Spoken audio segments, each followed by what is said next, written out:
ছেলেকে মেরে ফেলেছে। হ্যাঁ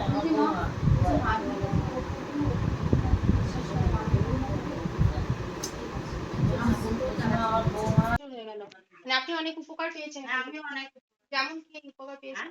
কেমন কি উপকার পেয়েছেন? আমার ছেলের বিষয় পেয়েছি, বাড়ির বিষয়ে পেয়েছি। হ্যাঁ, নানি কলেজে ভর্তি নিয়ে ছিল, সেটা অনার্সে ভর্তি হয়েছে। বিবেকানন্দ কলেজে অনেক কিছু হয়েছে আমার। কাগজ বাড়ির ভিটে সেটা ভিটে হয়েছিল না। ছেলের চাকরি হয়েছে, আবার জামাই অ্যাক্সিডেন্ট হয়েছিল, সে তো হয়ে গেছে। হ্যাঁ হ্যাঁ হ্যাঁ, শর্ট লেগে থাকে। আচ্ছা বাহ, তাহলে মা আপনাকে কত ফল দিয়েছে না? মানে এই ভক্তি বিশ্বাসের একটা দাম আপনি পেয়ে গেছেন, তাই জন্য সবসময় মায়ের মন্দিরে চলে আসি। মানে খুব শান্তি মনে হয় যে আসলেই আমি শান্তি। আজকে আমরা চলে এসেছি বর্ধমানের লক্ষ্মীমাতা মায়ের মন্দিরে। লক্ষ্মীমাতা মায়ের মন্দিরে রয়েছে মা শীতলা দেবী, মা মনসা দেবী এবং কালী মা, সাথে রয়েছে মহাদেব, গোপাল, পীরবীর, আরও অনেক ঠাকুর। আমরা লক্ষ্মীমাতা মায়ের মন্দিরে এসে জানতে পারি ইনি ঝাড়ফুঁকের দ্বারা নানান কাজ করে থাকেন এবং তাতে এখানকার ভক্তরাও প্রচুর উপকৃত হয়। ঝাড়ফুঁক করে দেওয়ার ফলে তার সমস্যা দূর হয়ে যায়। হয়তো অনেকেই এখন ঝাড়ফুঁকের কথা বিশ্বাস করেন না, আবার অনেকের কাছেই কিন্তু এই ঝাড়ফুঁকটাই অনেকটাই দামি। এই মায়ের কাছে যারা যারা ঝাড়ফুঁক করে গেছে তাদের শরীরে নানান সমস্যা, তাদের পারিবারিক অনেক সমস্যা, তাদের রোগের অনেক সমস্যা, অনেক কিছু সমাধান হয়েছে।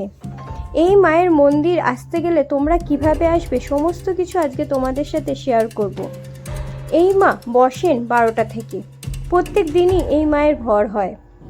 ভরে আসে মা মনসা দেবী, ভরের দ্বারায় বলে দেয় কার কি সমস্যা হচ্ছে এবং তিনি ঝাড়ফুঁকের মাধ্যমে তার সমাধান করে থাকে, যার জন্য কোনো টাকা পয়সা ইনি নেন না।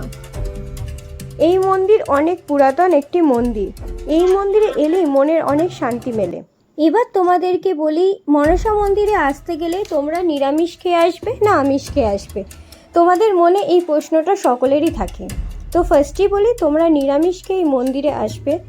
এই মন্দিরে নিরামিষ খেয়ে না এলে কিন্তু মা তাকে দেখেও দেন না, প্লাস কোনো ঝাড়ফুঁকও তিনি করেন না। নিরামিষ খেয়ে শুদ্ধ বস্ত্রে এই মন্দিরে আসতে হবে।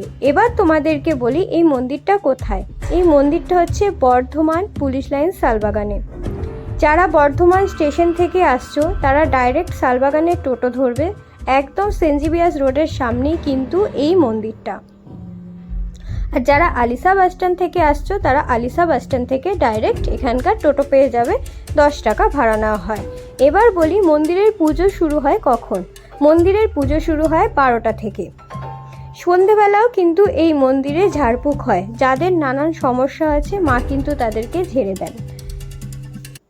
তোমাদের এবার অনেকেরই প্রশ্ন থাকে মায়ের মন্দিরে আসতে গেলে কত টাকা নিয়ে আসতে হবে। তো তোমাদেরকেই বলি, এই লক্ষ্মীমাতা মায়ের মন্দিরে কোনো টাকা পয়সায় তোমাদেরকে নিয়ে আসতে হবে না। তোমাদের যেটা ইচ্ছা, মনের ইচ্ছা, সেটাই তোমরা দেবে, তাতেই কিন্তু মা খুশি। মায়ের কিন্তু কোনো দাবি নেই তোমাদের কাছে এই নিতে হবে ওই নিতে হবে। তোমাদের মনে যদি বিশ্বাস থাকে যে তোমাদের কাজ হবে, তবেই তোমরা এই মায়ের মন্দিরে আসতে পারো। যদি তোমাদের ভিডিওটা ভালো লেগে থাকে অবশ্যই লাইক কমেন্ট শেয়ার করতে ভুলবে না, আর কমেন্টে অবশ্যই লিখবে জয় মা মনসা দেবীর জয়। ভিডিওটা প্রচুর শেয়ার করে দাও, যাতে এই ভিডিওটা আরও অনেক ভক্তদের কাছে ছড়িয়ে যায়। সকল বন্ধুরা ভালো থেকো, সুস্থ থেকো, সকলকে শুভরাত্রি।